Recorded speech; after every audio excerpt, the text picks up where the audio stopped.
Muy bien, gracias. Vamos a prestar atención a este estudio de hoy, porque quiero, a través de la palabra de Dios, que usted examínese a conciencia delante de Dios. Lo más triste y lo terrible que le pudiera suceder a usted es que usted pensara que es un creyente que va a ir al cielo y será perdonado y gozará de la vida eterna, pero en el momento de su muerte sea condenado porque realmente nunca fue un verdadero creyente. Muchos hermanos amados que conocen las Escrituras están de acuerdo conmigo en que lamentablemente en el día de hoy muchos piensan que son creyentes, que son cristianos, pero no lo son porque sus vidas no han sido transformadas y siguen viviendo en el pecado. Muchos de ustedes quizás están viendo las transmisiones, pero todavía siguen amando el pecado y aunque han escuchado cosas maravillosas, realmente no han sido transformados y no han sido salvados por Dios, de modo que serás condenado a menos que realmente experimentes una verdadera conversión.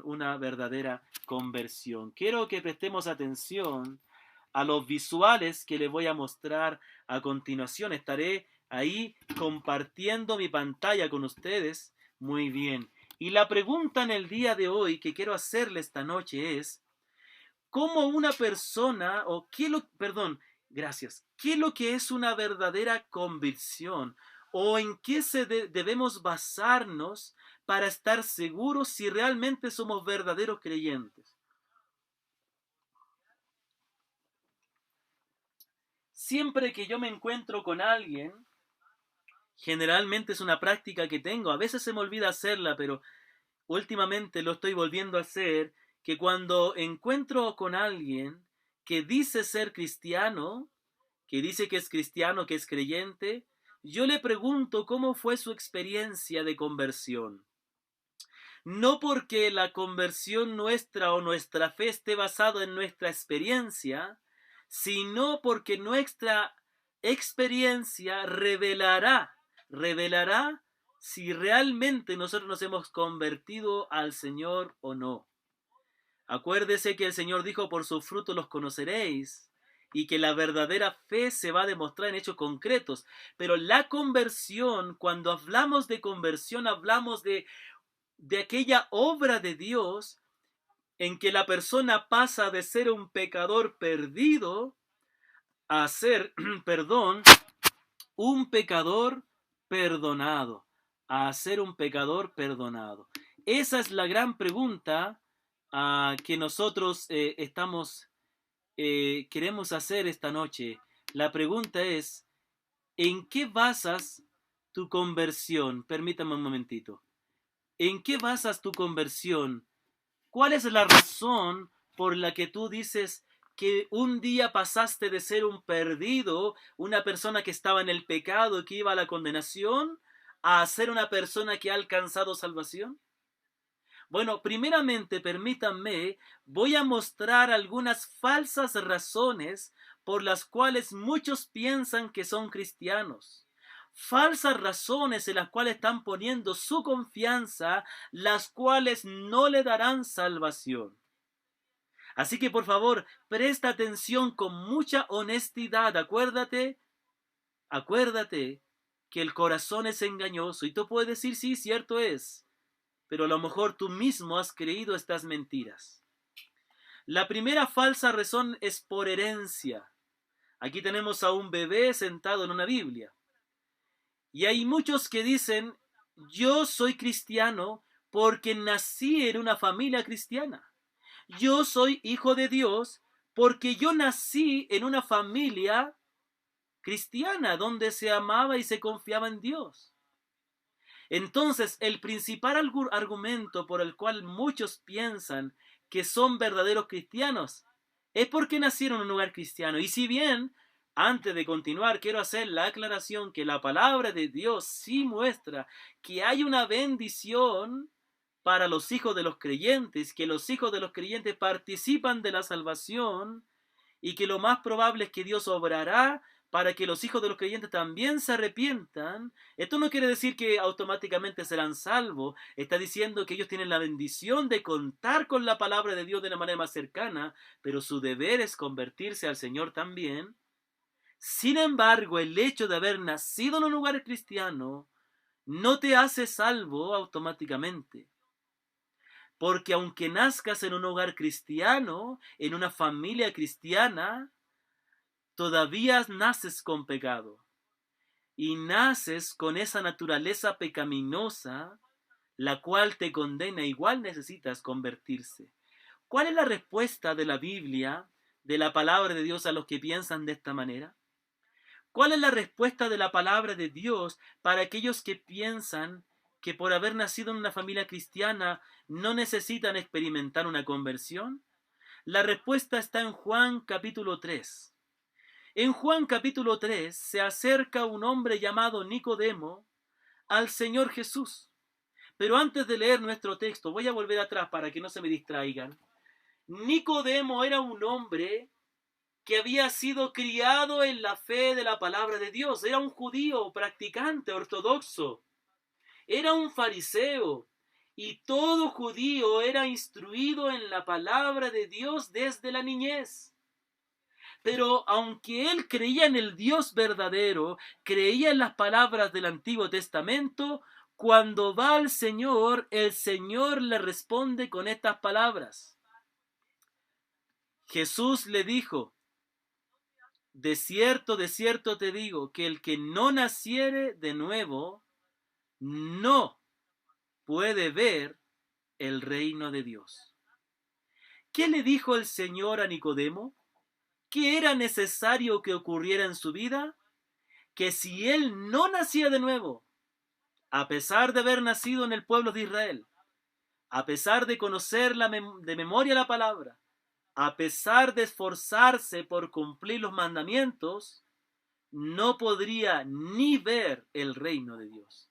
No podría ver el reino de Dios. No podría conocer el reino de Dios. Estaría perdido y condenado. Permítame acomodarme. Esto es muy importante. ¿Por qué la palabra de Dios dice que es necesario nacer de nuevo? Bueno, Nicodemo no entendió las palabras del Señor Jesús la primera vez. Y él dijo: ¿cómo puede ser posible que un hombre ya viejo nazca otra vez en el vientre de su madre? Y bueno, el Señor con otras palabras le va a explicar y le va a decir que realmente no es un nacimiento físico natural, es un nacimiento, un nuevo nacimiento espiritual, tiene que ver con el ser interior. Ahora muchos dirán: sí, yo nací de nuevo porque yo tuve un accidente y estuve a punto de morir y el Señor me dio una oportunidad, volví a nacer. No, esa es una experiencia que puede vivir cualquier persona y hay muchos que la viven y vuelven a su vida cotidiana, pero de eso no estamos hablando. Estamos hablando de un cambio en el corazón, en la misma esencia de tu ser. No tiene que ver con algo físico, tiene que ver con algo espiritual. Tiene que ver con otorgarte una nueva identidad. ¿Por qué es necesario esto? Bueno, la palabra de Dios dice de una manera clara que todos nacemos en pecado, que todos nacemos con una naturaleza pecaminosa, una naturaleza que ama el pecado, que ama la maldad. Todos nacemos con el pecado. Hay un salmo maravilloso donde el rey David dice: porque en pecado fui formado y en pecado me concibió mi madre. El rey David reconoció que él desde que nació ya venía con esa naturaleza de pecado en su corazón. Esto lo podemos ver de una manera muy clara en los niños, en los bebés. Cuando comienzan a crecer, comienzan a manifestar su egoísmo, su desobediencia, su rebeldía. Aún en aquellos padres más amorosos que puedan haber. Es el pecado que está ahí en el corazón del hombre. Y por eso Dios no te puede aceptar a menos que haga una obra en tu vida, transformándote, limpiándote de tu maldad, dándote una nueva vida, un nuevo nacimiento. ¿Sabe? Hay muchas personas que piensan que el ser cristiano es un proceso donde comienzan a adquirir ciertas costumbres. Antes escuchaban música mundana, ahora escuchan música cristiana. Ahora, antes los domingos jugaban fútbol, ahora guardan el día del Señor, porque el día del Señor es para alegrarnos y gozarnos de Él. Y dicen, bueno, ahora ya no hago esto, ahora hago lo otro. Ahora, antes se emborrachaba, ahora no. Ahora sí, ciertamente. Es un cambio y esas cosas son buenas. Pero no tiene que ver con lo que tú haces, sino que tiene que ver con lo que Dios hace. No es un proceso en que comienzas a hacer cosas. Es un cambio en tu corazón. Y ocurren esos cambios. Pero porque ocurre un cambio en tu naturaleza. Me acuerdo que antiguamente, aunque en el día de hoy también se puede, uno tenía la costumbre a veces de cambiar de operador, y ahora, bueno, en el día de hoy también. ¿Qué pasa cuando uno cambia de... ¿Qué tiene que hacer uno para cambiar su celular a otra operadora? Uno tiene que, entre otras cosas, comprar un chip de la otra operadora e instalarle en este celular. Por más que yo intente llamar al call center de otra operadora, no voy a poder comunicarme con ese call center a menos que yo tenga un chip de esa operadora. Por más que yo quiera participar de los beneficios y de las promociones de esa otra operadora, si no ha cambiado el chip, sigo teniendo la operadora antigua. De la misma manera, por más que yo quiera hacer ciertos cambios externos que son buenos, realmente lo que yo necesito es que cambie mi corazón.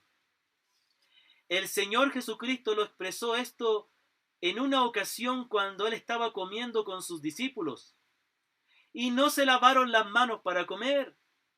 Y los judíos que estaban alrededor, como sabían que la ley demandaba ciertos rituales donde tenían que lavarse las manos, Él le dice, ¿por qué tu discípulo no se lava las manos para comer?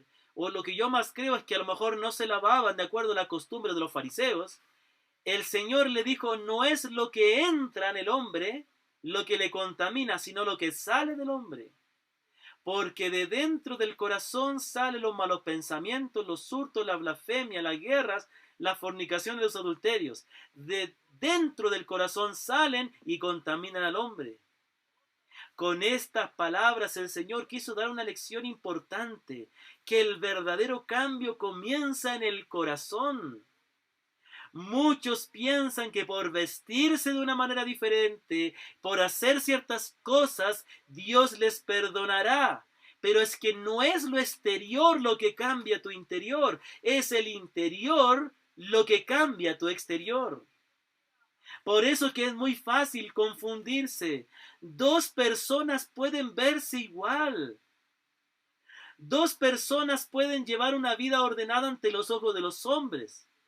Pero solo aquellos que verdaderamente han tenido un cambio en su corazón son los que realmente entrarán y podrán ver el reino de Dios. Ahora, ¿y qué hay de aquellos? ¿Cómo sabemos si un cristiano también ha dejado las malas amistades, el pecado, las malas costumbres? Porque su corazón ha cambiado, pero alguien también puede pretender dejar las malas costumbres y su corazón no ha cambiado. ¿Cómo nos damos cuenta?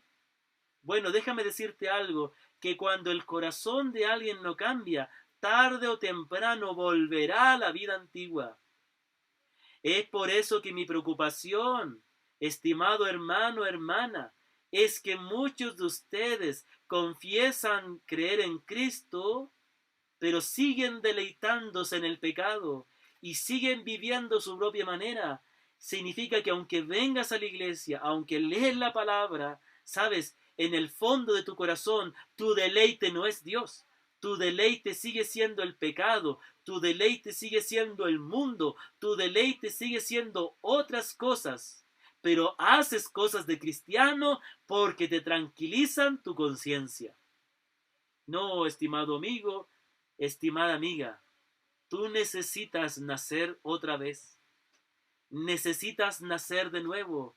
Necesitas que Dios cambie tu corazón. Necesitas buscar a Cristo, porque solo Cristo es el que da un nuevo nacimiento.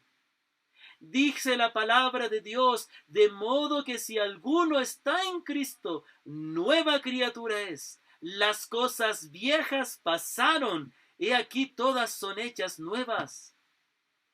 Tú no puedes cambiar tu vida. ¿Tú puedes nacer otra vez? ¿Pudiste nacer la primera vez? Yo siempre digo en la congregación, algunos de ustedes se van a acordar, yo digo, levanten la mano los que decidieron nacer. ¿Y quién? Ninguno de ustedes decidió nacer. Todos vinieron al mundo por la voluntad de Dios. De la misma manera, tú no puedes hacer nada para nacer de nuevo. Es algo que Dios puede hacer. Pero Dios te demanda que tú confíes en Jesucristo, arrepintiéndote de tu pecado y reconociéndole como el Señor. Por eso que Juan después, en el capítulo 3, dice, porque de tal manera amó Dios al mundo, para que todo aquel que en él cree no se pierda, mas tenga vida eterna. De modo que la primera falsa razón que algunos piensan que son cristianos y serán salvos es porque nacieron en un lugar cristiano, pero si nunca has experimentado un nuevo nacimiento, si nunca Dios ha cambiado tu vida de pecado y ha santificado y transformado tu vida, tú sigues siendo un impío que vive en un hogar de creyentes. Vamos a la segunda falsa razón. Y vamos a ver estas dos nomás. La próxima semana vamos a ver más. La segunda falsa razón por la cual muchos piensan que son cristianos o que se han convertido es porque tienen miedo al infierno y tratan de confiar en Dios para que les salve. Y alguno de ustedes quedará impresionado diciendo, bueno, ¿y acaso entonces qué? ¿No tenemos que tener miedo al infierno? Claro que sí. El miedo es algo bueno, el temor es algo bueno. Si no tuviéramos miedo y no comprendiéramos la peligrosidad de la electricidad, hace rato hubiéramos muerto electrocutados. Si no entendiéramos la gravedad y la seriedad de caminar por la calle, hace rato hubiéramos muerto atropellados. De modo que el miedo es algo bueno porque nos advierte de un peligro. Pero el miedo no es la principal motivación por la cual Cristo te va a salvar. Algunos dicen, sí, yo entiendo, tengo que aceptar a Cristo, tengo que venir a Cristo. ¿Por qué quieres venir a Cristo? Si yo te hiciera una pregunta es, ¿por qué? A ver, tú dices, yo un día acepté a Cristo, yo confié en Él. ¿Por qué confiaste en Él? ¿Por qué le buscaste a Jesús? ¿O por qué quieres venir a Jesús? Tú dices, sí, es cierto, este tiempo que he estado escuchando la palabra, bueno, es verdades. ¿Por qué quieres venir a Cristo? Bueno, porque no quiero ir al infierno. Excelente, pero no es la razón más importante. ¿Sabías tú? No es la razón más importante. Hay una razón más importante y está escrita en el Evangelio de Lucas, capítulo 3. Mira lo que dice Lucas, capítulo 3. Aquí el personaje principal del cual se habla es el profeta Juan, Juan el Bautista. No que era de la iglesia bautista, no, en ese tiempo no existía la iglesia bautista. Se le llamaba bautista porque él bautizaba. Si no, tendríamos que decirle Juan el credo bautista, y eso no sería muy exacto. Bautista quiere decir que él es el que bautizaba. Ahora, entiendan una cosa. Primero, había un ritual en el antiguo pacto, en el Antiguo Testamento, en que cuando un pagano aceptaba, reconocía que el Jehová era el Dios verdadero y que la Torá o el Tanaj, el Antiguo Testamento era la palabra de Dios, esa persona demostraba que estaba arrepentido y que quería creer en el Dios verdadero y sujetarse a su ley. Y uno de los rituales que tenía que hacer era sumergirse en el agua, tener ciertas ceremonias de lavamiento y también había en estas ceremonias, por ejemplo, aquel que era sanado de la lepra. Tenía que ir y sumergirse en el agua, demostrando que estaba arrepentido y quería que sus pecados fueran limpiados. Ahora, cuando el Señor levantó a Juan, algunos lo consideran como el último profeta del Antiguo Testamento. Él vino un tiempo antes que el Señor. Eran primos en la carne. Y él vino anunciando que el Mesías venía y que ellos debían arrepentirse, reconocer su pecado, para que cuando viniera el Salvador, el Mesías, ellos pudieran recibirle con un corazón arrepentido. Era necesario arrepentirse para recibir al Mesías. ¿Y cómo demostraban ellos que estaban arrepentidos?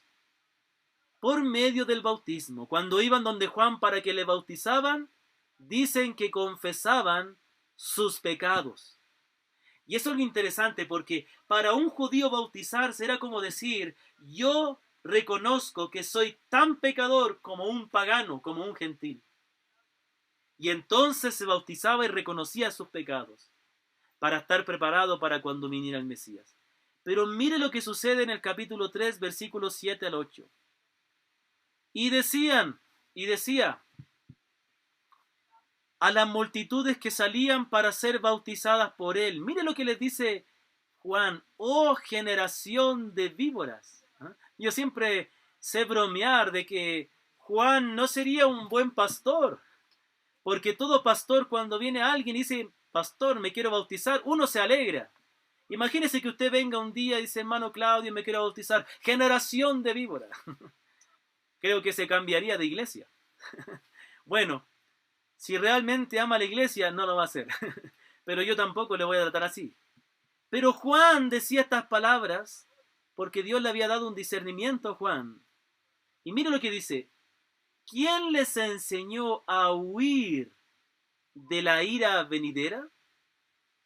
Estas personas que venían para ser bautizadas por él querían huir de la ira venidera, querían ser salvos de la ira que iba a venir sobre este mundo, porque la palabra de Dios decía, y el profeta Juan también anunció que iba a haber un tiempo de juicio.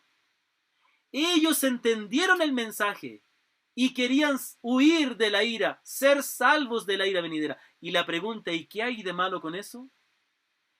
Lo malo es que solo eso era el miedo, solo eso era su única motivación. Le faltaba algo. ¿Qué le faltaba a estas personas? Versículo 8: haced pues frutos dignos ¿de qué? De arrepentimiento. ¿Qué quiere decir? Demuestren que realmente están arrepentidos. No solamente tengan miedo, no huyan de la ira venidera, demuestren que están arrepentidos. Les dice que deben dar fruto de arrepentimiento, porque no había fruto de arrepentimiento.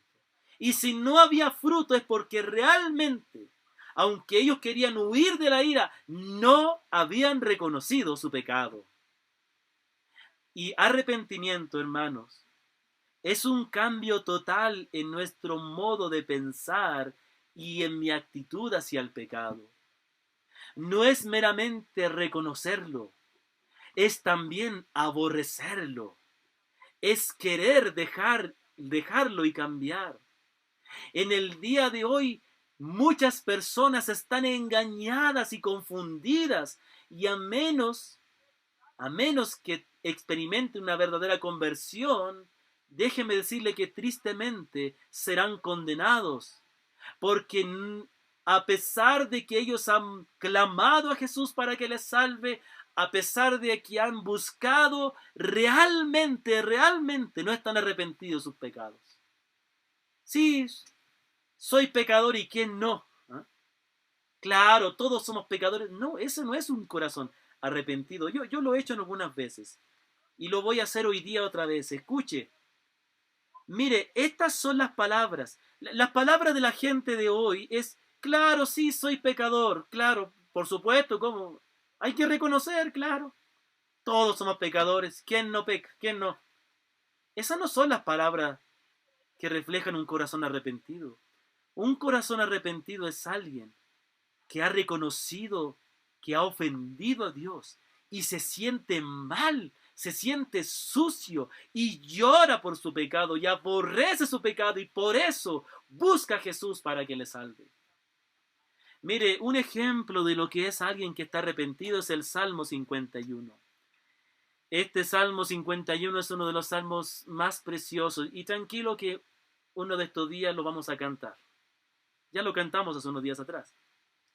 Y es un hermoso salmo que ha servido mucho para guiarme en la oración a mí. Yo he orado este salmo muchas veces, cuando he tenido que confesar mis pecados a Dios. Y el arrepentimiento no es solamente el momento que aceptamos a Cristo, que creemos en Él. El arrepentimiento, ahí es el comienzo de una vida en que va comprendiendo cada día más la santidad de Dios y el pecado del hombre. Salmo 51, estas palabras expresan lo que es realmente estar arrepentido. Mire lo que dice, escucha atentamente. Ten piedad de mí, oh Dios, conforme a tu misericordia, conforme a la multitud de tus piedades, borra mis rebeliones. Salmo 51. Lávame más y más de mi maldad y límpiame de mi pecado, porque yo reconozco mis rebeliones. Mire, no dice reconozco mis fallas, reconozco mis errores, reconozco mis rebeliones. Mi pecado está siempre delante de mí. No puedo dejar de pensar en mi pecado. Me perturba, me aturde. El pecado que he cometido no me deja tranquilo. Contra ti he pecado y he hecho lo malo delante de tus ojos. Detengámonos aquí. ¿Qué dice aquí David arrepentido? Contra ti he pecado. ¿Y qué dice la gente en el día de hoy? Pero si no le hago daño a nadie. Es que aunque tú seas un santo y no lo eres, pero aunque tú seas un santo con tu prójimo, el punto es que el pecado es contra Dios. No le has amado a Dios. Hay hombres, mujeres, ateos, que son buenos ciudadanos. Y, entonces, ¿serán salvos? No, porque aborrecen a Dios. Con su ateísmo aborrecen y niegan a Dios. Y ese es el pecado, porque contra ti he pecado. Todo pecado es contra Dios en primer lugar. Y aunque no hayas, y eso es imposible, pero aunque no hayas hecho ningún mal a nadie, lo cual no es verdad, porque sí hemos hecho mucho daño a la gente, pero aunque no lo hubieras hecho, no amamos a Dios, no nos gozamos en Él. Y que este es el punto. Cada vez escucho lo mismo cuando predicamos el Evangelio. Pero yo no soy tan malo, no hago mal a nadie. Siempre pensamos en el prójimo. Aún esa frase revela mucho pecado, porque aún esa frase implica que tu mayor preocupación es ofender a la gente y no te preocupa ofender a Dios. Pero en cambio David sí está arrepentido y dice, sí, contra ti he pecado y he hecho lo malo delante de tus ojos, para que sea reconocido justo en tu palabra y tenido por puro en tu juicio. Versículo 5. He aquí en maldad he sido formado y en pecado me concebí en madre. Versículo 7. Purifícame con hisopo y seré limpio. Lávame y seré más blanco que la nieve. Hazme oír gozo y alegría, y se recrearán estos huesos que has abatido. Versículo 9. Esconde tu rostro de mis pecados y borra mis maldades. Crea en mí, oh Dios, un corazón limpio y renueva un espíritu recto dentro de mí. Oiga, esto es muy diferente a... Repite conmigo la siguiente oración. Señor Jesús, te invito a entrar en mi corazón. ¿Qué estamos diciendo? Esto es una oración del pecador. Esto es una oración que refleja el corazón de un hombre que entiende que es sucio y pecador y ha ofendido a Dios. Y este es el punto. Bueno, hay tanto que decir de este salmo. Léalo, voy a poner aquí. Perdón. Voy a escribirlo aquí. Salmo 51, por favor, léalo. y deja que estas palabras te conduzcan al arrepentimiento, pero te conduzcan a Cristo. Y aquí era el problema. Este era el problema de estos hombres. Sí, querían que Dios les salvara, no querían ser condenados, porque sabían que eran pecadores, pero no estaban arrepentidos. Miren lo que decían: no comencéis a decir dentro de vosotros, tenemos a Abraham por padre. Como somos judíos, como somos descendientes de Abraham, como soy hijo de creyentes, como de niño estoy a la iglesia. Porque os digo que Dios puede levantar hijos a Abraham aún de estas piedras. Miren lo maravilloso. Yo quiero animarte esta noche y quiero terminar aquí este momento. Vamos a ver, hay dos falsas razones más que la vamos a ver la próxima semana. Pero lo que yo quiero terminar mis palabras esta noche es decirte, mira, un nuevo nacimiento o un corazón arrepentido no lo podemos lograr nosotros, no puedo.